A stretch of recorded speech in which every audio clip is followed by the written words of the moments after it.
Bueno, como para comenzar, empezaríamos con lo que es el déficit focal neurológico. Para poder comprender todo lo demás, lo primero y lo principal es saber lo que es un foco neurológico, que como la diapositiva lo indica, es un signo de alteración del funcionamiento, ya sea del cerebro, médula espinal y nervios periféricos o nervios periféricos. ¿A qué se considera signo de foco? Bueno, acá teníamos diferentes tipos de ejemplos en los que, para que puedan entenderlo, eh, todo lo que es el cambio en la fuerza muscular, por eso lo que es paresia o lo que es parálisis, cambios sensitivos, todo lo que es parestesias, hiperestesias, hipoestesias o anestesia.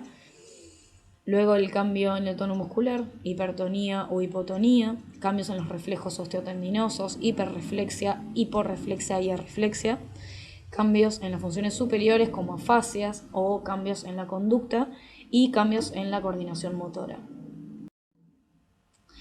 ¿Cuáles son las causas que pueden generar algún déficit focal neurológico? Bueno, hay diversas causas y dentro de estas menciono algunas, como por ejemplo enfermedades desmielinizantes con alteración de la sustancia blanca, por ejemplo la esclerosis múltiple, enfermedades degenerativas como alteración en la corteza cerebral, enfermedades vasculares como los que vamos a desarrollar luego, que va a ser obviamente mucho más detallado, ACV isquémico y ACV hemorrágico, enfermedades infecciosas que pueden también provocar un déficit focal neurológico, como la meningitis, meningoencefalitis o abscesos cerebrales, enfermedades musculares y enfermedades de nervios periféricos, por ejemplo la neuropatía diabética. Bueno, ¿cómo estudiaríamos esto? En una primera instancia, como siempre, es la historia clínica, nunca se debe dejar de lado, es lo principal, que va a contribuir al diagnóstico en cuanto a la anamnesis, el examen físico, análisis de sangre y fluidos. Después, como una primera herramienta diagnóstica, es una tomografía axial computada sin contraste. En este caso, si queremos evaluar a nivel cerebral ante un evento agudo, para determinar, por ejemplo, en un ACV, si es hemorrágico o isquémico, es una de las primeras herramientas a utilizar. Luego una resonancia magnética, que también se puede utilizar. Y evaluar, bueno, hay otros métodos que eso se va a hacer en cuanto a sospecha, y un electrocardiograma que también se va a realizar de manera inicial. Las enfermedades vasculares del sistema nervioso central, que es básicamente donde vamos a enfocar el estudio y las presentaciones. Dentro de estas, bueno, tenemos la definición de la OMS, como para darle una definición y colocar de dónde se extrajo la bibliografía. La OMS dice que es la instalación aguda o rápida de signos clínicos que van a reflejar una disfunción focal y en ocasiones global del cerebro, y son de causa vascular y que tiene una duración mayor a 24 horas, que esto es lo importante porque se va a diferenciar con otro tipo de patologías, como para hacer un diagnóstico diferencial. Dentro de estos tenemos el infarto cerebral, hemorragia cerebral y hemorragia subaracnoidea. Dentro de esto, lo que nos tiene que quedar es que es una patología prevenible y previsible. ¿Qué significa? Que se tiene que hacer hincapié en esto, en los factores de riesgo. ¿Los factores de riesgo cuáles? Principalmente los modificables. Es lo más importante. ¿Por qué? Porque se puede intervenir antes de que aparezca el evento duro, que en este caso vendría a ser, si hablamos de ACV, un ACV isquémico o hemorrágico, y por eso siempre tener en cuenta al paciente con sus comorbilidades. Dentro de estas, ¿cuáles son? Son la hipertensión arterial, enfermedades cardíacas, que principalmente las que pueden desencadenar algún evento duro son las embolígenas, principalmente, como por ejemplo la fibrilación auricular. Diabetes, las dislipemias, obviamente la gran epidemia que es la obesidad y sedentarismo. Siempre tener en cuenta los hábitos, como el tabaquismo, por la gran vasoconstricción que provoca, entre tantas cosas, el alcoholismo y todo lo que sea anticoagulantes orales. Y obviamente lo no modificable vendría a ser el sexo, la raza y la edad, donde bueno, hay más prevalencia en el sexo masculino. Bueno, en cuanto a los puntos clave en la atención primaria de ACV, tenemos que, obviamente, todo paciente ingresado al departamento de emergencias rápidamente tiene que ser atendido, obviamente, y el personal sanitario siempre tiene que estar capacitado para poder reconocer estos signos y estos síntomas de ACV. Y además, para priorizar la atención inmediata en pacientes. Y dentro de esto lo que se utiliza en la práctica es el triage hospitalario, que es este conjunto sistemático de decisiones y que se utiliza en la urgencia y sirve para lo que les dije, para poder priorizar a pacientes que van a necesitar atención inmediata. Y justamente no debe demorar más de 5 minutos. Tiene además que ser evaluado por el equipo especializado en ACV y no tiene que demorar más allá de los 15 minutos. Es muy importante también documentar siempre la hora de inicio de los síntomas, ya sea al paciente, si se encuentra en un estado de conciencia vigil o no. Si obviamente no se encuentra somnoliento o se encuentra en estado comatoso, si hay algún familiar o algún allegado, indagar acerca del inicio de los síntomas. Además también el uso de medicamentos previos, patologías predisponentes a todo lo que sea factores de riesgo para fenómenos de placa aterosclerótica, cualquier tipo de enfermedades cardíacas, embolígenas, como por ejemplo patologías valvulares, fibrilación auricular, y la existencia de cualquier otro antecedente médico, ya sea migrañas o convulsiones o infección, si ha presentado fiebre, hace cuántos días, para hacer diagnóstico diferencial. También, obviamente, indagar acerca de antecedentes como hábitos en cuanto al abuso de drogas, que es un factor predisponente, también todo lo que sea alcoholismo y tabaquismo dentro de la anamnesis. Bueno, principalmente la evaluación prehospitalaria es, como este cuadro lo indica, es reconocer este tipo de evento duro, principalmente evaluando diferentes tipos de signos y síntomas con este déficit focal neurológico que lo definimos al principio y que este comienzo generalmente es agudo. Y bueno, hay que ver diferentes tipos de signos, como por ejemplo parálisis facial, alteración en el habla, como por ejemplo afasias, todo lo que sea paresias, cefaleas intensas, y obviamente descartar siempre todo lo que es traumatismo de cráneo, por el hecho de que es uno de los diagnósticos diferenciales. Y obviamente la persistencia del cuadro es lo fundamental. La necesidad obviamente de una intervención inmediata, que lo dijimos en la diapositiva anterior también.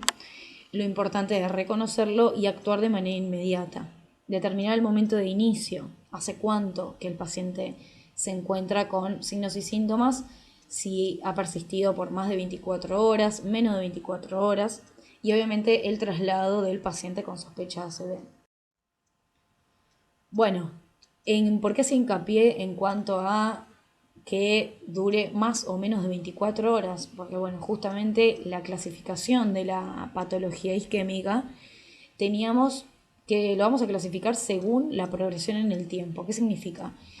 Que para diferenciar lo que es un ACV isquémico a lo que es una patología isquémica, como por ejemplo el accidente isquémico transitorio o el déficit neurológico isquémico reversible, en lo que se diferencian son, obviamente, en su progresión en el tiempo. El AIT, que es el accidente isquémico transitorio, dura menos de 24 horas. Lo que nos tiene que quedar es que es puro y exclusivamente vascular. Sus síntomas son transitorios y no tiene imágenes positivas para isquemia aguda. Eso es lo importante. Ninguno deja secuelas. Son patologías que actualmente hay bastante controversia, pero se lo puede, digamos, decir que es como un pre-ACV o un aviso a la patología isquémica en sí, al ACV isquémico. Y bueno, Y en base a el sitio donde se pueden originar, obviamente siempre puede ser intracraneal o extracraneal. Las extracraneales pueden afectar el sistema carotídeo, que más adelante vamos a ver bien sus signos y síntomas, pero el sistema carotídeo más que nada va a dar síntomas tanto oculares como encefálicos, hemicranianos, y el sistema vertebrovascular, como por ejemplo alteraciones visuales como diplopía, vértigos, disfagia, disartria y ataxia.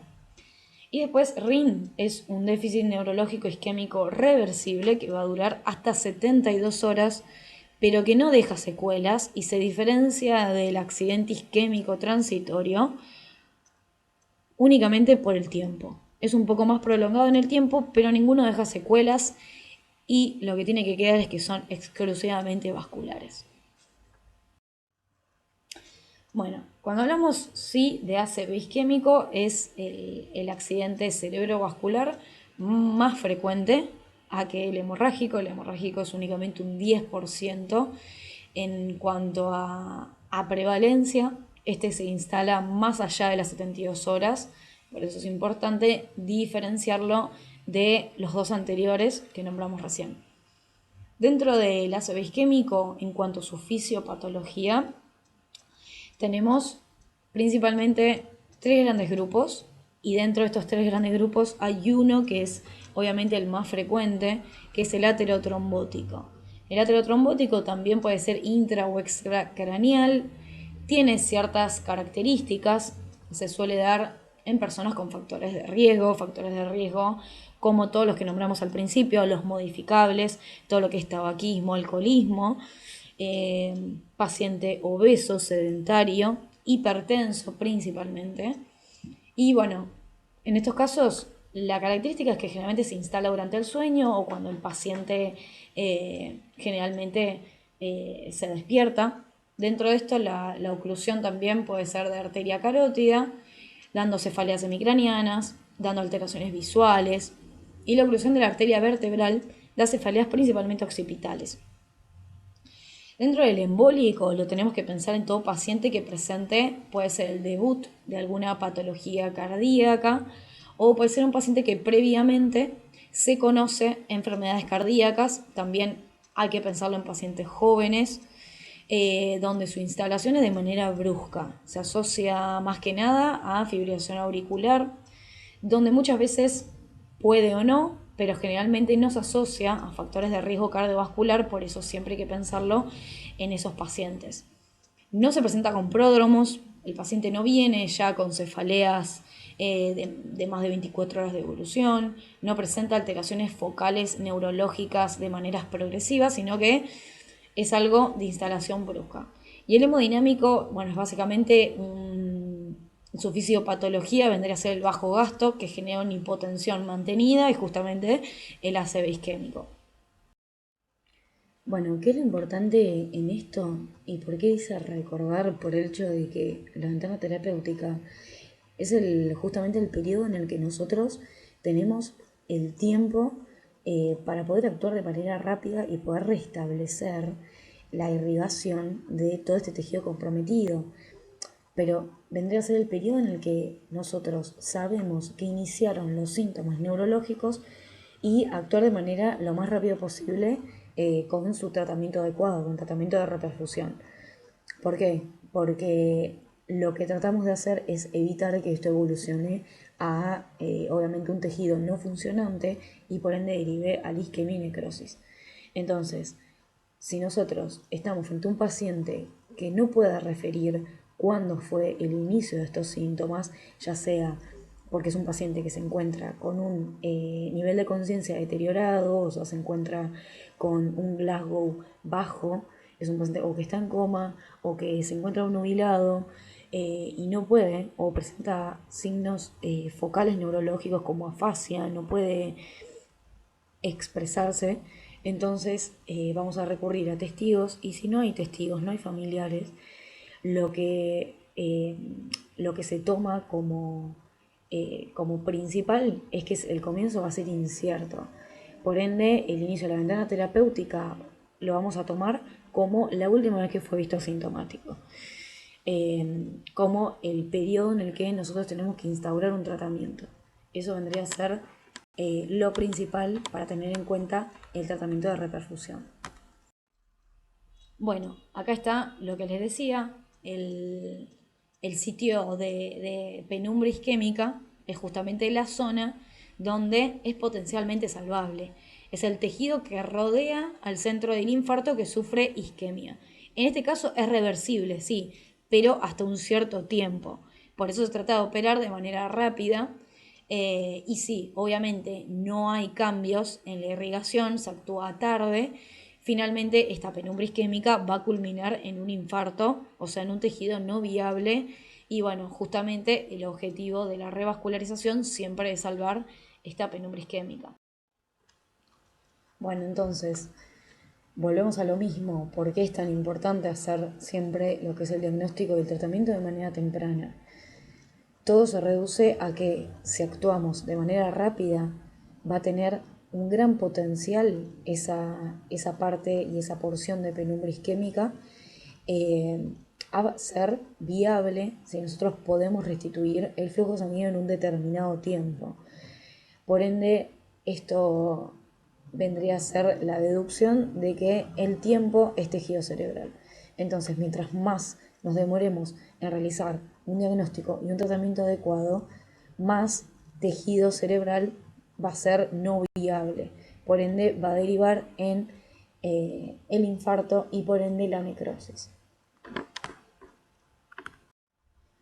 Bueno, acá tenemos lo que es el score de Nice o la escala de Nice, que es muy empleada en todo lo que es la valoración de las funciones neurológicas básicas en todo lo que es la fase aguda de un ACV isquémico. ¿Y para qué también sirve? Es también para monitorizar la evolución clínica y detecta de manera adecuada diferentes tipos de cambios. Bueno, esta escala se basa en puntuaciones, ¿sí? Y nos va a definir lo que es el nivel de gravedad en cuanto a todo este conjunto de signos y de síntomas a las que a cada ítem se le otorga un puntaje. Dentro de esto, el rango total de, como lo ven en pantalla, el rango varía de 0 a 42 puntos, ¿sí?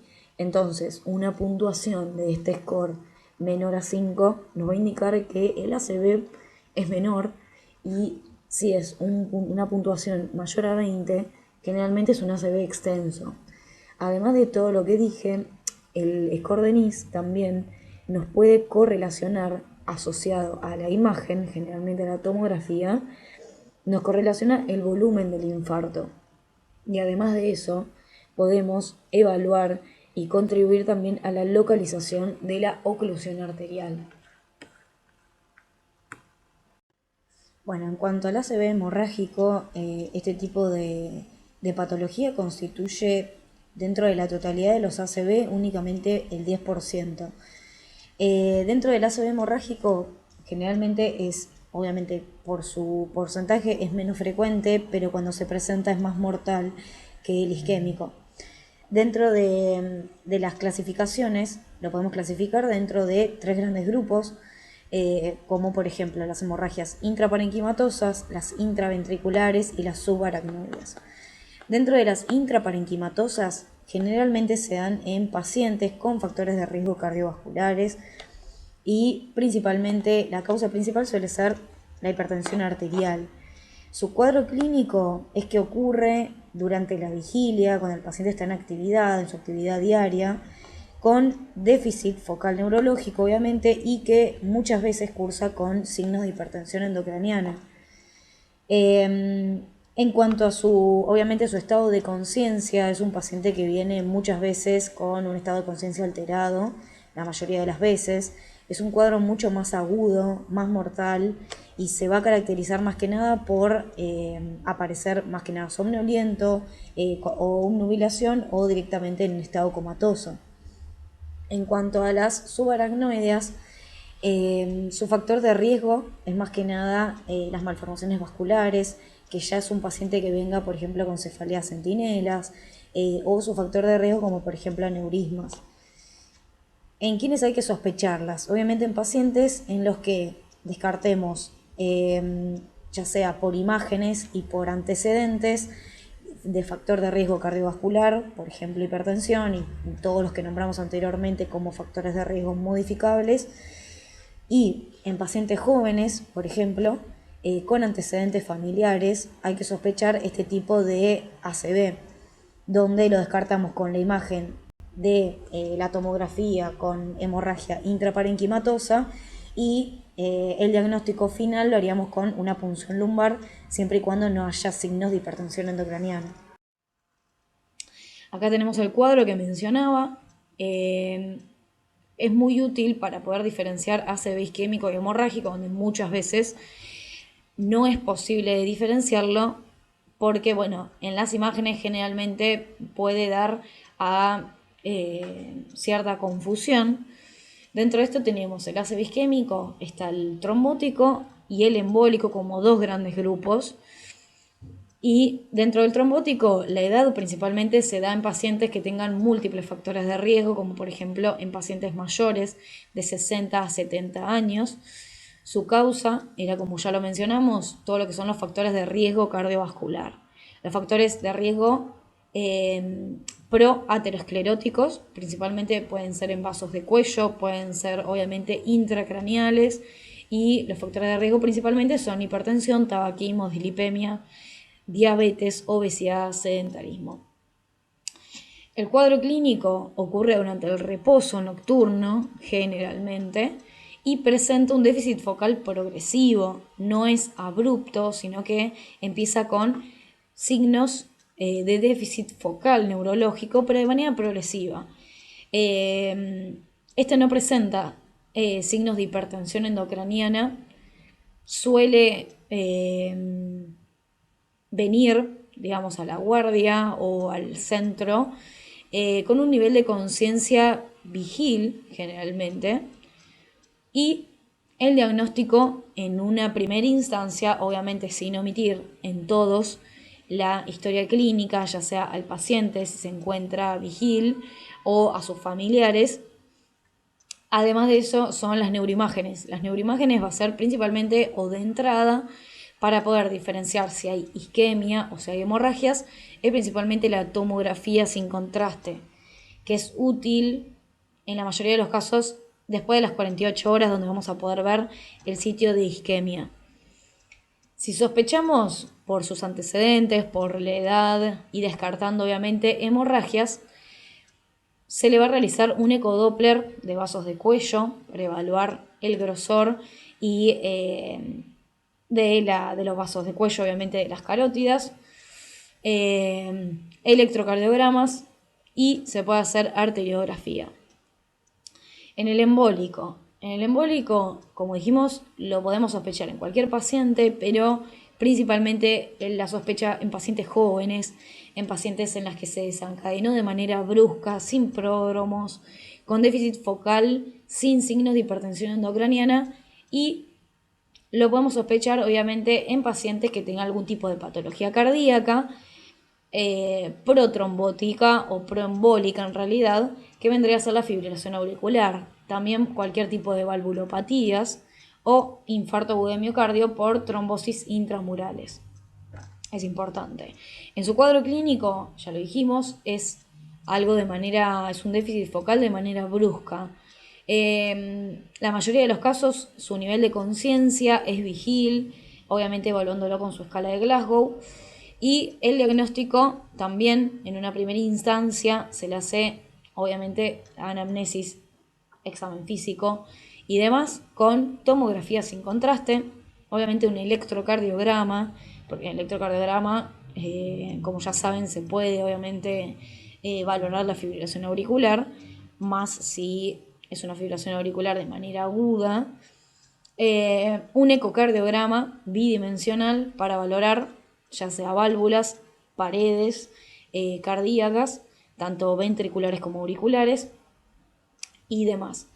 Dentro del ACV hemorrágico nos vamos a centrar principalmente en dos grandes grupos que son, como ya los mencionamos, el intraparenquimatoso y el subaracnoideo. La edad del intraparenquimatoso generalmente se da en mayores de 40 a 50 años. Su principal causa es la hipertensión arterial. no es tan frecuente como el ACV isquémico trombótico, pero es más abrupto y es más mortal. El cuadro clínico ocurre en estos casos durante la vigilia, durante la actividad. El paciente presenta cefaleas muy intensas, además de que este déficit focal es agudo y se asocia con hipertensión endocraniana y obviamente sus signos y síntomas de hipertensión endocraniana. Dentro de esto, el nivel de conciencia es un paciente que va a tener un nivel de conciencia deteriorado.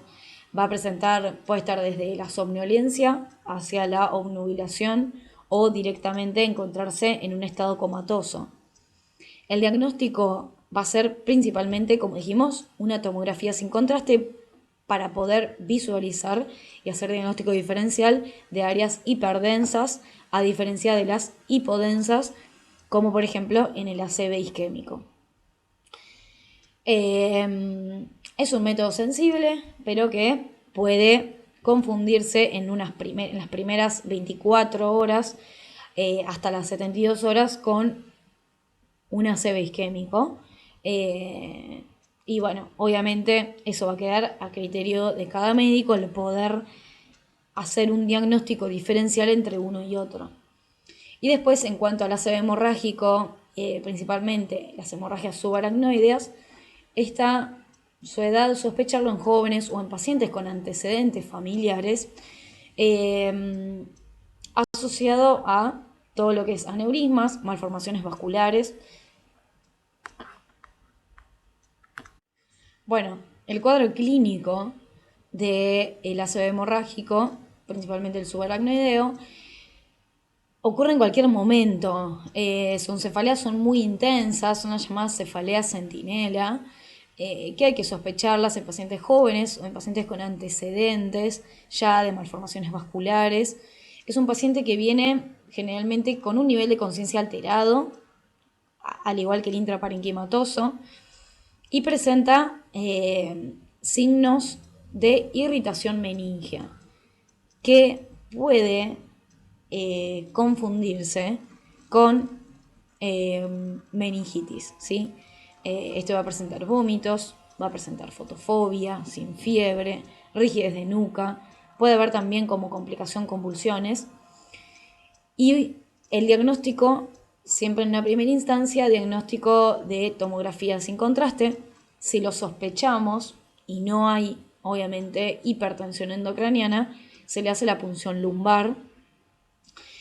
Y también uno de los métodos diagnósticos importantes es la angioresonancia. Si sospechamos también, obviamente, malformaciones vasculares, también es útil para detectar aneurismas. Y además el fondo de ojo, si obviamente hay irritación meningia con hipertensión endocraniana, puede haber papiledemas y hemorragias retinianas. ¿En qué nos vamos a basar con nuestros diagnósticos diferenciales? Un paciente que consulta por cefaleas agudas, quizás de varios días de evolución, tenemos que hacer el diagnóstico diferencial si tomamos como dato guía la cefalea a cefaleas primarias, como por ejemplo cefaleas muy intensas, como lo son las cefaleas en racimos, o cefaleas tensionales, o cuadros de migraña, que eso lo vamos a valorar en cuanto a sus antecedentes, si ya es un paciente que está diagnosticado, donde muchas veces son cuadros intensos que pueden preceder a auras o no, y bueno, tener en cuenta obviamente las causas secundarias. Las causas secundarias como meningitis, meningoencefalitis y los tumores del sistema nervioso central, que es un cuadro obviamente más progresivo, es un cuadro que no evoluciona de manera abrupta. Y obviamente descartar, como habíamos dicho al principio, los traumatismos de cráneo. Otro diagnóstico diferencial, si nos basamos en el síndrome encefálico agudo, como dato guía, vamos a hacer diagnósticos diferenciales, obviamente con ACV, crisis epilépticas, porque puede estar debutando con algún tipo de cuadro convulsivo, síncopes, que principalmente le hacemos el electrocardiograma para descartar causas cardíacas. Después, obviamente, la meningoencefalitis como causa de hipertensión endocraniana, de cefaleas muy intensas, asociada obviamente a fiebre. Las hipoglicemias también pueden cursar como un cuadro similar y que únicamente con la prueba de la glicemia podemos diagnosticarla y tratarla. Los abscesos cerebrales, obviamente con fiebre, neoplasias o metástasis, que es lo que dijimos anteriormente, es algo mucho más progresivo, y hematomas extraparenquimatosos, que eso lo vamos a poder visualizar obviamente con imágenes, neuroimágenes. Bueno, acá tenemos, importante, los métodos diagnósticos, como estábamos mencionando. Tenemos obviamente una diferencia entre la neuroimagen, en este caso vendría a ser la tomografía, ¿sí? En este caso, bueno, teníamos una tomografía normal y a su vez podemos diferenciar un ACV hemorrágico de un isquémico. Se puede ver bien, se puede visualizar bien las hemorragias intraparenquimatosas como áreas hiperdensas y en el ACV isquémico la podemos visualizar bien como áreas hipodensas. Obviamente uno tiene el nombre arriba. Después otra neuroimagen donde también podemos diferenciar entre hemorrágico isquémico. Obviamente estamos hablando de un hemorrágico intraparenquimatoso.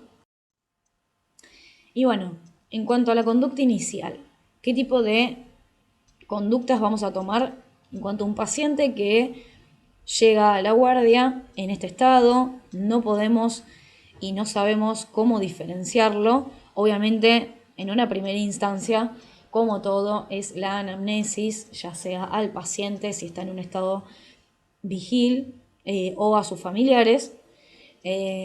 Donde, bueno, obviamente los puntos claves siempre, como en todo, recordar el cuadro anterior es principalmente la edad, sus factores de riesgo, todo lo que sea enfermedad actual, hace cuánto que presenta este cuadro, cuántas horas de evolución, qué pródromos ha tenido. Siempre es importante hacer hincapié en el tiempo de inicio de los síntomas neurológicos. Desde hace cuánto que lo notaron así, o si fue en la última hora, o cuándo fue visto asintomático por última vez, qué otros tipos de signos y síntomas acompañantes presenta, presentaba fiebre, si se le ha dado algún tipo de medicación, si estaba tomando algún tipo de medicación, si tiene algún tipo de patología predisponente, cómo ha sido, bueno, cómo se encuentra en cuanto a la escala de Glasgow, que eso lo vamos a ver en el examen físico, si tiene algún signo de hipertensión endocraniana y obviamente antecedentes de traumatismos. En el examen físico, obviamente los signos vitales, presión arterial, frecuencia respiratoria, frecuencia cardíaca, temperatura, muy importante, cómo se encuentra el score de Glasgow, que ahora lo vamos a ver bien, el examen neurológico, cardiológico y respiratorio completo, sus diagnósticos diferenciales, que ya los estuvimos nombrando, la conducta inicial, que ahora la vamos a ver bien detallada, sus neuroimágenes, como dijimos de inicio, puede ser una tomografía axial computada sin contraste o puede ser una resonancia magnética de inicio. Y luego, según la sospecha, vamos a evaluar la utilización de ecodoppler, de una angio-RMI, de punción lumbar, según obviamente la sospecha y siempre de rutina un electrocardiograma. Bueno, acá está la escala de Glasgow para recordarla. Obviamente va a valorar diferentes tipos de parámetros, la respuesta verbal, la respuesta ocular y la respuesta motora. Siempre el puntaje más bajo va a ser de 3 puntos y el más alto de 15 puntos. ¿Qué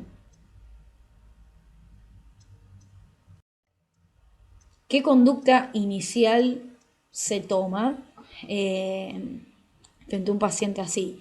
Obviamente siempre se trata de preservar 4 parámetros principales, que es la normotensión, la normovolemia, la normotermia y la normoglicemia.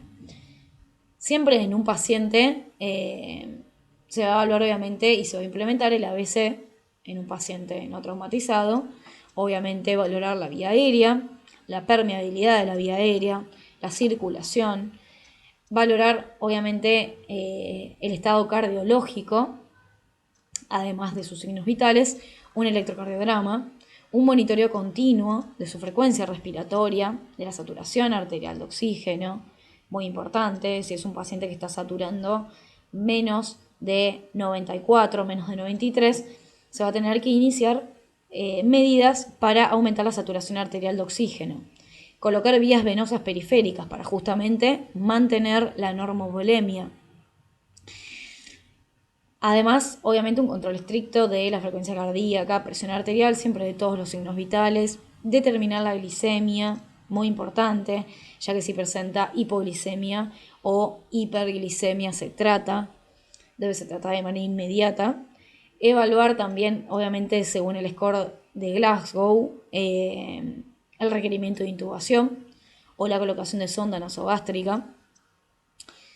Que eso obviamente se hace en un examen físico inicial.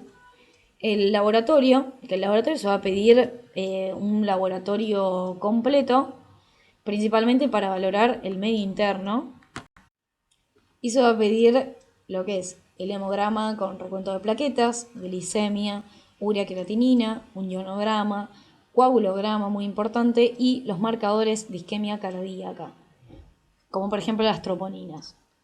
Después, obviamente, un control estricto de la temperatura de manera constante.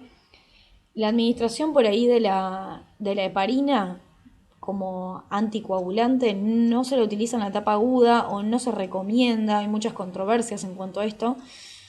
Y no se recomienda. Determinar obviamente el horario del comienzo de los síntomas o el último instante en el que se encontraba normal el paciente.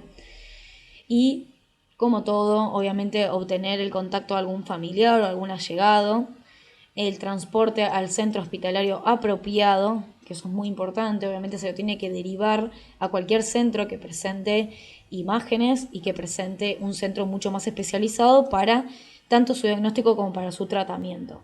Y por ende la prenotificación antes del ingreso al hospital.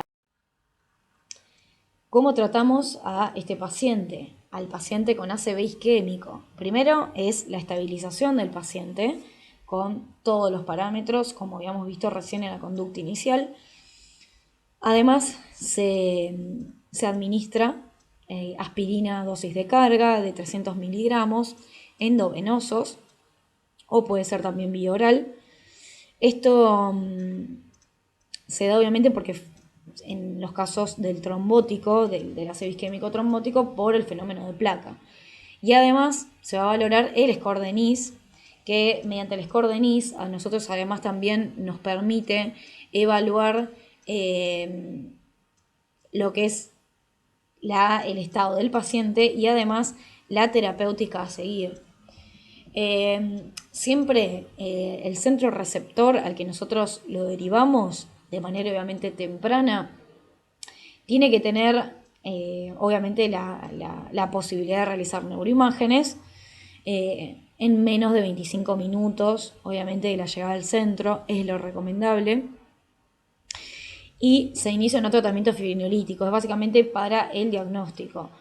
Y el tratamiento se puede, hay múltiples opciones de tratamiento donde el examen se pueden hacer, como habíamos dicho previamente, el examen vascular no invasivo puede ser un Doppler de vaso de cuello, una angiotomografía o una angioresonancia de manera inicial. Y si se planea la realización de alguna embolectomía, no se tiene que retrasar el inicio de fibrinolíticos. La trombolisis es un tratamiento muy eficaz, pero que ha demostrado obviamente una mayor eficacia dentro de la primera hora de instaurado el tratamiento. Por eso no se tiene que retrasar la utilidad del mismo, pero obviamente hay contraindicaciones de los trombolíticos. la opción del tratamiento, obviamente, es como dijimos, una de ellas es esta. En pacientes candidatos a trombolíticos, en cuanto a la presión arterial, se tiene que, se tiene que evitar las variaciones bruscas de la misma y llevarla a una presión obviamente menor a 185 de sistólica y una presión menor de 110 en cuanto a la diastólica. El tratamiento en sí de la presión arterial en el ACV isquémico se trata de que de no medicarla de inmediato, se trata de no disminuir la presión arterial de inmediato, salvo que la presión arterial esté muy elevada. ¿Pero por qué? Porque principalmente se trata de evitar que aumente la penumbra isquémica y haya un aumento de la isquemia cerebral. En cuanto a la tomografía, obviamente es la medida inicial, la tomografía sin contraste, la resonancia, antes de la realización de trombolíticos. ¿Por qué? Porque va a estar contraindicado en pacientes que presenten hemorragias intracraneales, pacientes con alteración de la coagulación y determinar, obviamente, la presencia de isquemia. ¿En qué se basa el tratamiento trombolítico? El tratamiento trombolítico lo hace, obviamente, lo hace el terapista, se realiza en la unidad de ACV y se recomienda, como había dicho de manera anterior, una ventana estándar hasta 3 horas. Se ha demostrado que tiene una gran eficacia dentro de los primeros 60 minutos, pero hasta las 3 horas es estándar. Ya después se puede llegar a realizar hasta las 4 horas y media, 5 horas, pero ya es una ventana extendida. ¿Qué se utiliza? Principalmente se utiliza el activador tisular del plasminógeno con dosis que están en pantalla de 0,9 miligramos por kilo dosis y cada 15 minutos durante la infusión se va haciendo la evaluación neurológica con el score de NIS y además el monitoreo de la presión arterial durante la misma también. Y después, bueno, hay un cierto protocolo, pero eso se encarga mucho más el terapista. ¿Qué opciones de tratamiento hay? Además de obviamente de la terapia trombolítica, que la terapia trombolítica puede ser endovenosa, puede ser intraarterial o puede ser mecánica. También hay otros tipos de opciones, que es la quirúrgica y la angioplastia con stent en carótida, como otra opción del tratamiento. Y si ya se ha llegado demasiado tarde o tiene contraindicaciones de terapia trombolítica, se realiza este tipo de tratamiento. Bueno, y acá como manera y modo de síntesis se encuentra este cuadro o algoritmo útil para poder resumir todo lo que se encuentra en todas las diapositivas, desde que el paciente se encuentra en la guardia, con su triage, con todo su diagnóstico y el tratamiento específico en cada caso. Si es un ACV hemorrágico o isquémico y todo lo que son las medidas como neuroimágenes y demás para comenzar la terapéutica. En cuanto al tratamiento del ACV hemorrágico, intraparenquimatoso en este caso, se lo va a internar obviamente en unidad de cuidados intensivos porque es un paciente que requiere monitoreo continuo, es un paciente que se encuentra generalmente delicado, con un estado de conciencia deteriorado y muchas veces obviamente va a requerir la asistencia ventilatoria. Y bueno, en cuanto a la conducta inicial, siempre se inicia de igual manera que el isquémico. Obviamente en estos casos no se va a utilizar antiagregantes, la aspirina no se va a utilizar porque estamos frente a una hemorragia. La hipertensión en estos casos sí es importante y se trata con drogas endovenosas y titulables. Por ende, se la trata de manera urgente y se utiliza principalmente, obviamente de acuerdo y dependiendo el centro donde se encuentre y lo que haya disponible, se puede utilizar una droga antihipertensiva que es la betalol. Se da en bolo endovenoso cada 10 minutos de 10 a 20 miligramos o en alaprilato de 0 6,25 miligramos endovenoso y se va titulando hasta llegar al efecto deseado. Dentro de, como habíamos dicho, en su fisiopatología, son pacientes que generalmente pueden presentar algún tipo de signo de edema cerebral o de hipertensión endocraniana. Esto muchas veces requiere de la utilización de manera rápida de diuréticos, como por ejemplo el manitol endovenoso, que se utiliza en dosis de 0,25 a 1 gramo por kilo en bolo, ¿sí? Obviamente en la conducta inicial también habíamos hablado de que si se dosaba la glicemia, si hay hiperglicemia, más de 140 miligramos por decilitro, se utiliza la infusión de insulina rápida, y si hay hipoglicemia, obviamente también se la trata, donde, bueno, también se va a administrar de manera endovenosa protectores gástricos, como por ejemplo omeprazol, y el monitoreo continuo de los signos vitales constantes, también de la diuresis, electrocardiograma, laboratorio e imágenes. En cuanto al tratamiento específico del ACV hemorrágico intraparenquimatoso, lo más frecuente es que sea médico. Se reserva el tratamiento quirúrgico para determinados pacientes, como por ejemplo pacientes que presenten un deterioro neurológico severo y un hematoma menor a 1 centímetro de profundidad, ¿sí?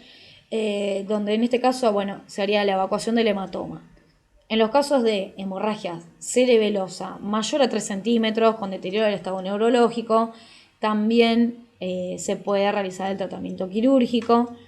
Pacientes que presenten lesiones estructurales como por ejemplo aneurisma con posibilidad de un buen pronóstico, también se realiza el tratamiento quirúrgico. Esto se va a evaluar obviamente dependiendo cada paciente, dependiendo su riesgo quirúrgico, dependiendo obviamente, valga la redundancia, su edad.